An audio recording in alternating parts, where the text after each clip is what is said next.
السلام عليكم متتبعي قناة إيموبيليير فاليدو الداخلة. نقدم لكم راسي ياسين الزبور، وكيل عقاري بمدينة الداخلة، رئيس شركة إيموبيليير فاليدو بمدينة الداخلة وكذلك النواحي. اليوم جبتكم واحد الشخصية اللي معروفة عن جهة الداخلة والذهب، واللي كنطالبوا فيها بزاف ديال الأشخاص في الكومونتير باش نستضيفوا، ألا وهو السيد عبد القادر الصديقي. نعطيو الكلمة. نحن السي عبد القادر. شكرا، بارك الله فيك. معكم صديقي عبد القادر، كاتب عام ديال فرع العقار الاتحاد العام للرياض والشغل، ومنسق لتنسيقية الأنا واحد وأنا جوج، وعضو بالنسبة للتنسيقية ديال القدماء الإسكانيين وقدماء المحاربين وفاعل جمعوي. وشكرا على الاستضافة. شكرا سي عبد القادر على تلبية طلب الدعوة. أنا بشكر هذا المنبر. السؤال اللي كنتلقاوه بواحد الشكل، بواحد الإيميل كثير، خصوصا في الصفحات ديالنا في الفيسبوك وكذلك على القناه ديالنا في اليوتيوب، كيقول لك اشنو هو الدور ديال التنسيقيه بجهه الداخل والذهب، وشنو هو اخر المستجدات والمعطيات ديال الهنا واحد والهنا جوج. الدور ديال التنسيقيه ديال الهنا واحد والهنا جوج بالنسبه للاعضاء ديال التنسيقيه، الدور ديالهم في الحقيقه دور فعال، كيجمعوا ما بين الاشخاص اللي كيستافدوا من هذا البقاع للدفاع عن الحقوق ديالهم. تيشوفوا الناس كما تتعرفوا بان الناس في الداخله قهر الكرا وبالنسبه للسكن، وعندهم واحد الازمه بالنسبه للسكن، وهاد الناس داروا واحد الامل بالنسبه لهذا البقاع باش يستافدوا، باش يخرجوا من هذه الازمه ديال السكن. ولكن ان شاء الله غادي يكون خير. كان عندنا واحد اللقاء مع السيد رئيس المجلس البلدي وكاين شي معطيات ان شاء الله، ولكن الهدف من التنسيق ما بين الاعضاء ديالو باش يكون بكثره، يحجوا الناس باش ينسقوا مع بعضياتهم باش يطلبوا الحقوق ديالهم. هذا هو دور التنسيق. شكرا سي عبد القادر، شكرا على الجواب ديالك. وعندي واحد السؤال شخصي. اخر مره شفتك في الدوره ديال المجلس البلدي، شكون زعما تعطينا المعطيات او اخر المستجدات في بالنسبه للحضور ديالنا، بالنسبه للدوره ديال المجلس البلدي، بالنسبه كان معنا السيد رئيس المجلس البلدي بالحضور بالنسبه للنقابه ومن ساكنه ديال المدينه. تنشكروا بعد رئيس المجلس البلدي اللي هو السيد الراغب، اللي الشاب باغي يعطي لهذه المدينه وهزاه غير على المنطقه هذه. كانوا كيهضروا على المشكل ديال الماء. المشكل ديال الماء عطات السيده المديره واحد المعطيات ديال الاستثمار اللي غادي يكون في هذه المنطقه ان شاء الله، وداك الشيء ديال الماء اللي غادي يكونوا، وكاين خير ان شاء الله. بالنسبه للسيد الرئيس ديال المجلس البلدي، بكل صراحه ما عجبوش الحال مع الوضعيه اللي حولها المواطنين وخصوصا في شهر رمضان، وعطى واحد المعطيات اللي تتبشر بالخير. تتبشر بالخير عندنا بحال الشباب اللي تيترقصوا بعض القطاعات، داكشي يثلج الصدر. ملي تشوف واحد شاب وباغي يخدم المنطقه، الحمد لله كاين الخير، الحمد لله كاين الخير. وبالنسبه للساكنه ما غاديش يبقى الخصاص ديال الماء ان شاء الله.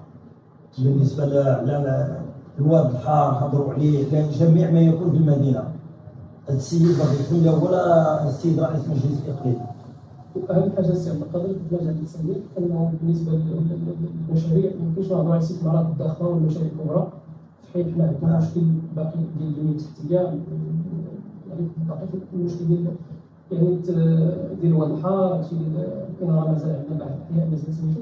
هذا التوجه ديال رئيس المجلس البلدي مشكور من هذا المنبر ديال القناه ديال الاموميه والداخله، انه خدا هذه النقطه كنقطه اساسيه، وكيف ما جات على اللسان ديالو في اخر اللقاء اللي كان معاه. فعلا. بالنسبه للسيد رئيس مجلس البلدي، حنا كنشوفوا المدينه كانت تفتقر لابسط الاشياء، من هذا المتنفس للدراري الصغار. كنشوفوا المدينه دابا ولاو عندنا اماكن فين يريحوا الوليدات، فين يريحوا العائلات، فين يلعبوا، فين هذا الشيء كنا تنفتقدوه حنايا، ما كانش. هذا كله من وراه رئيس مجلس البلدي، شاب طموح يعرف الرغبه ديال الشباب. حنا كنتمناو جميع القطاعات يكونوا في المشاريع، لان الشباب عارف المتطلبات ديال الشباب، عارف كيفاش يخدم في المدينه، دابا الدور انا ما نبقى على المجتمع المدني علينا وعلى كل هذا وعلى هذا، حنا خصنا نوقفوا مع هذه الهياكل. بحال مثلا هذه الفئه اللي نايضه تخدم. انا تنقول لك دائما رئيس مجلس بلدي ورئيس مجلس اقليمي اللي هما شباب باغيين يعطيو هذه المنطقه، باغيين يعطيو هذه المدينه. يعني خص المجتمع المدني يتضافر الجهود يكون في جنبهم باش دائما يبقوا على راس القطاعات، مرة وجوج وثلاثة وأربعة باش المدينة توقف. هذا طلب من المجتمع المدني باش يساندوا هذا الإطار هذا. وشكرا. شكرا سي عبد القادر. وواحد السؤال آخر بالنسبة إن شاء الله. مرحبا. بالنسبة للمستثمرين الأجانب، الناس اللي جايين ديالنا المغربية كتواجه ديال كذا، أشنو هو يعني النصيحة ديالك لهم، خصوصا اللي كيبغي يستثمر في مجال الداخلة؟ يعني شنو يمكن لك يعني تضيف ليه او تنصحوا به؟ بالنسبه لمدينه الداخله، اولا غنيه عن التعريف هذه من ناحيه، والاهتمام ديال سيدنا نصر الله بها بهذه المناطق الجنوبيه. بالنسبه للداخله المشاريع ديالها غادي تكون واحد المشاريع اللي هي هائله، يعني لا بالنسبه للفلاحه ولا الصناعه ولا الصيد البحري. يعني اي واحد استثمر هنا غادي يكون عنده واحد الافق في الاستثمار ديالو، من غنقول صراحه غادي يكون خيال. يعني حنا كنقولوا للناس باش يجيو يستثمروا، ولكن الداخله غنيه عن التعريف بالنسبه للناس ديال الخارج ولا الداخل، لا في الوطن ولا خارج الوطن. الداخله معروفه، ما كاينش المعارفه شنو الناس المستثمرين ولاو واعيين باش. وخير دليل راه كتشوف الوفود اللي تيجيو عندنا. يعني كاين واحد الافق بالنسبه للداخله غادي تكون غنقولوا شي بحال قلتي امارات ولا قطر. كنتخيلوا الداخله غتكون ان شاء الله بحول الله. ان شاء الله تعالى. ان شاء الله. شكرا سي عبد القادر. واحد السؤال خارج عن مرحبا. بالنسبه انت اليوم يعني كتشوف مجموعه يعني الشباب يعني شادين الدوله ديال العقار، ما كانش يعني من قبل مدينه الداخله، يعني كنعرفوا وكلاء عقاريين ديما كتلقى في اللاج ديالهم يعني فوق ال 40 سنه، وهذه كنتي معايا تنهار فيها وما عرفتنيش في هذه المعلومات اكثر. شنو بان لك فيها؟ ما قلت لي راه جاني هذه القضيه تاع الشباب وكذا، راه هذا هو الاهم. يعني قلت لي احسن حاجه ان هذا القطاع ولا داخله فيه واحد الفئه شبابيه، وهذا يعني فرحك بزاف. شنو زعما اللي الطريقه اللي خلاتني زعما هذا فئه شبابيه داخله؟ لا، الطريقه اللي خلاتني نكون مسؤول من تصيب الشباب ولاو عندهم واحد النضج، يعني هذا كنسميوه نضج بالنسبه لهم هما، ولاو عارفين الدور ديالهم وسط الوطن ديالهم. ما نقولوش المدينه ولكن وسط الوطن. اللي تصيب شاب يعني يوصل الرساله. هذا بالنسبه للوسيط عقاري ولا راه تيوصل رساله ماشي على الدوله ديالو، حتى الخارج الدوله ديالو تيوصل رساله، تيبين بلادو. راه ماشي الا هضرتي على الداخله بينتي الداخله، بينتي الداخله وبينتي المغرب وبينتي شباب المغرب، يعني الوعي ديالو فين وصل. هذا هو اللي فرحني انا، ملي تصيب شاب عنده هذه العقليه ديال يبين بلادو. الحمد لله رحنا في ازدهار بالنسبه للمغرب ككل. هذا هو السبب علاش انا ديك المره قلت لك اودي انا فرحان ملي تشوف شاب دار واحد الوكاله وعقاريه وتعطي معطيات على بلاده. هذا ربح للدوله ككل. هذا هو السبب. الله يسلمك سي عبد القادر. شكرا جزيلا. شكرا على الاستضافه ديالك. شكرا على الوقت. يعني البدايه الطلب الدعوه. بالنسبه للناس الجاليه، بقي السؤال التالي: شنو يمكن تقول لهذوك الناس اللي جاو يعني انفيستاو يعني في قلب الصحراء، واخا هو يعني ما ساكنش هنا وهذا، وبصم يعني في جنوب المغرب بالضبط مدينه الداخله، وكتلقى داخل واحد البيجي اللي هو مهم كبير، يعني مهم جدا انه كنشوفوا هذه الفئه هذه يعني كتستثمر في مدينه الداخله. شنو كاين انت من منظورك الشخصي اشنو غتقول لهاد الناس؟ انا اولا باش تعرف الناس ديال الجاليه ديال برا هما من اقرب الناس للمغرب علينا حنايا، واخا حنا ولاد المغرب. اللي تكون في الغربه دائما تيتبع بلادو، يعرف بلادو اشنو فيها، اشنو تيتزاد فيها ولا اشنو تينقص فيها. يعني الناس ديال برا ديال اوروبا ديال الخارج عارفين المستقبل ديال الجنوب فين غادي، خصوصا الداخله. هذاك هو السبب اللي خلاهم تيتوافدوا على الداخله، عارفين يعني المستقبل ديال الداخله فين غادي. ولا لاحظتي تشوف الناس دابا يعني عندهم واحد اللهفه الداخله، لا في السياحه ولا في العقار ولا في البيع والشراء. حنا تنشوفوا دابا الناس من غير مغاربه، ناس اوروبيين تيجيو لهنا في هذه الوقيته، في هذا المومون هذه، وتيستثمروا، تياكلوا من الداخل، ما تيخسروا تريال، ما تيخسروا تريال. عندنا ثروه ديال الحوت تيخدم، تيدير القصبه ديالو، تيجي المارشي تيبيع، هو تيستافد. وكي غادي يدير واحد ولد البلاد تيشوف واحد تيجي لبلادو وتيستافد منه وتيمشي فرحان. انت ما تفرحش في بلادك. هذا هو السبب اللي خلى الناس ديال الخارج خصوصا الجاليه المغربيه تيتوافدوا على الداخله، ومازال الداخله واحد الوقت ما غاديش تلقى فيها القى. خصوصا اللي فاش كنشوفوا يعني مجال الداخله يعني عنده واحد التفوق في مجموعه من المجالات اللي يعني كانت معروفه غير بقطاع الصيد البحري. تبارك الله تولات يعني معروفه بالفلاحه ومجموعه من القطاعات. الداخله عندها واحد النهضه سياسيه اقتصاديه جمعويه كامله، خصوصا سياسيه. بحال السياسيه، انا غنعطيك بحال السياسيه. ملي تلقى الشباب هما اللي ولاو شادين يعني النهج ديال المدينه، غادي بالطريق الصحيح للمدينه.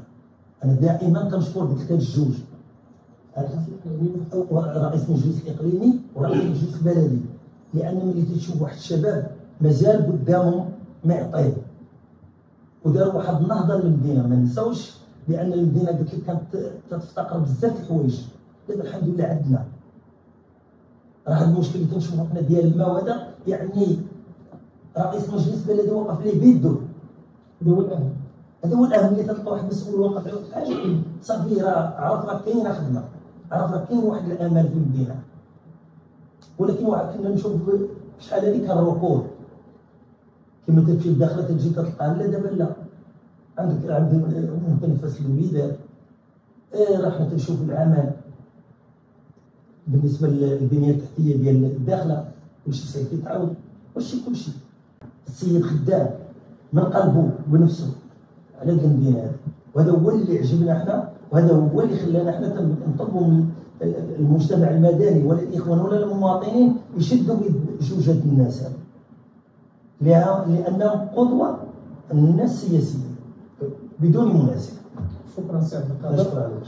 بقى لي السؤال الاخير، يعني الناس اللي باغيين التنسيقيه ديالكم، يعني شنو المطلوبه للتسجيل، وكذلك غادي يجب يعني التحرك ديال التنسيقيه، وكذلك يعني الموقع او عنوان ديال التنسيقيه. وهي تدير واحد الاخبار، ملي تدخل على التنسيقيه تدير واحد الاخبار، وذاك الاخبار تدفعوا السلطات، تعطيك واحد الوقت معين باش دير وقفه ديالك. هذه من ناحيه. من ناحيه ديال المشاركه معنا حنايا عندنا اطار قانوني كرقابيين. مثلا ملي تيجيو الناس اللي في الجزيره او تينخرطوا معنا، كيولي عندنا حق باش ندافعوا على الفئه هذه. من غير الانخراط ما نقدروش. يعني كتقصد الناس اللي بداو الضربات ديال ايوا فيها تصاورات فوتوكوبي لاكارت، تعطي واحد البطاقه ديال الانخراط، هذيك الساعه من حقك تهضر على هذا السيد، حيت في الاطار القانوني ديالنا ما عندكش حق تدافع على شي واحد ما مخرجش. هذا هو السبب. لو كان عندنا حنا حق ندافعوا على شي واحد كاع من منخرط معنا ندافعوا، ولكن القانون تيقول لك تتحميه وتتحمي راسك، ويكون داكشي قانون. قبل ما نختم معك السي عبد القادر، باقي يكون واحد السؤال. مرحبا. لا ما ننسى.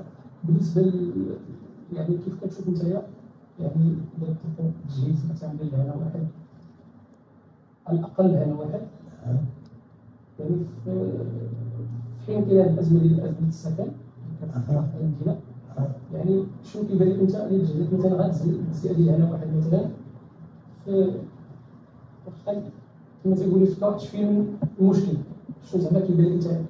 شوف، هي بالنسبه للجزيئات انا قلت رئيس مجلس بلدي خدام يعني بحال بغينا نقولوا راه خدام غير بالنفس. كاينه حكايات اخرى لا داعي للذكر ديالها باش نكونوا واقعيين، باش نكونوا نشاء، ولكن السبب اللي ما مخليش يكونوا جزئيات هي جزئيات قليله، منها الماء، منها كذا، من هذا، فهمتي؟ هذو ما بين الاسباب اللي دايره الروطار لهذه الجزئيات.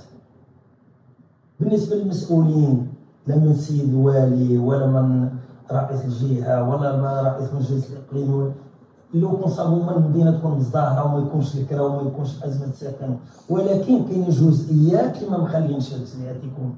المواطنين دابا ما تعرفش لك هو الجزئيات، هو خصو يسكن، ولكن كاين جزئيات منها الماء، منها الضوء، منها بزاف الحوايج. غادي يجي يعطيك جهاز، ولكن فين الماء وفين الضوء وفين هذا وفين هذاك الشيء خصو واحد الغياب مالي. حنا كنقولوا بالنسبه للبلديه ما كيجيهاش واحد الميزانيه اللي غادا تقدر تجهز بها. حنا تنطلبوا ان شاء الله هذه الجهه ولا المجلس البلدي يكاتفوا الجهود وتكون ان شاء الله شي بادره لهاد المواطنين ان شاء الله. شكرا سي عبد القادر. الله يشكرك. السيقي على يعني تلبيه الدعوه. مرحبا في لقاء اخر ان شاء الله. ان شاء الله ان شاء الله. شرفتنا في هذه الامسيه السعيده. كنعاود نشكرك مره اخرى. بارك الله فيكم. كنجد مسرور سيدي على الطلب ديالكم، ونتمنوا لكم ان شاء الله التوفيق ومزيد من الازدهار. شكرا سي عبد القاسم. تحياتي.